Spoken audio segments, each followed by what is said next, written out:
Knocked and ready to rock.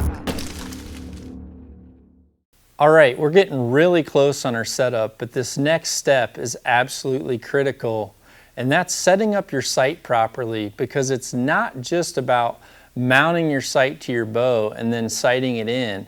Because as I've taught you in some previous dead center segments, your level is critical to your accuracy, and this is something that I learned from years with shooting with the U.S. archery team on the toughest field courses in the world. And having your sight set up properly before you ever mount it to your bow is really the difference between winning a gold medal and not, or the difference between coming home with a big buck or not. So we're going to talk about how to set up this level perfectly so that it gives you a true reading each and every shot. You're going to need to make sure you follow the instructions on doing this depending on the sight that you're using. I'm shooting Sherlock sights. I shoot them for target and for hunting because it's a sight that I've trusted for decades as a professional archer. So the first thing that we're going to do is we're going to want to set our second axis, which is setting your level this way, your second axis. And to do this, the best thing that I can tell you to invest in is a leveling device. If you're serious about yourself as a bow hunter and as a target archer, buying a leveler device is critical for properly setting up your sight.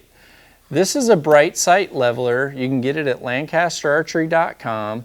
And what this does is it allows you to mount your sight onto this device, and then you can actually turn this knob, which levels this device perfectly, and then it allows you to have hands-free operation to match your sight to this level here on the back, which is going to be our first step.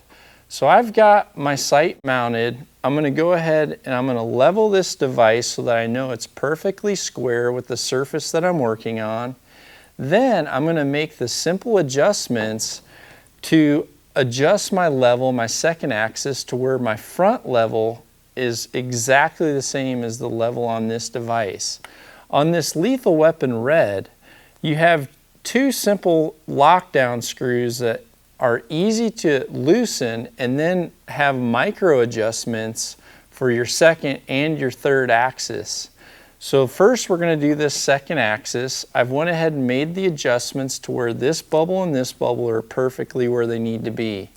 Then what you do is you're going to point this sight up in the air just like this, and you're going to see what that bubble does. If that bubble doesn't stay exactly in the center of that level, then that's telling you your third axis is off. And your third axis is you want your level perfectly square with the center shot or your arrow path. If that bubble is tilted one way or another like this, what will happen is when you point it up, you'll see that bubble go off to one side of the level. And then when you pointed it down, it'll actually go to the opposite side. So what happens is if you're paying attention to that bubble and you're shooting uphill, you'll end up leaning your bow with a false reading, and ultimately your arrows are going to go the direction that you lean that top limb. The same is true, and it'll be the opposite for when you try to shoot downhill.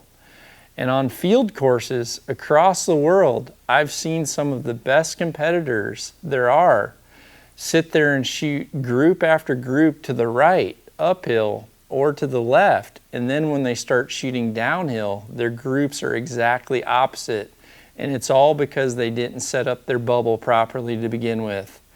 So read your instructions, set up that bubble properly, make sure you have a device to check your third axis, and if you want a little bit more detail about some of these specific subjects like this, go to the NOCKEDONTV.com website, click on the Articles tab, and you can download PDFs of hundreds of articles that I've written for free just to help further your education in this great sport.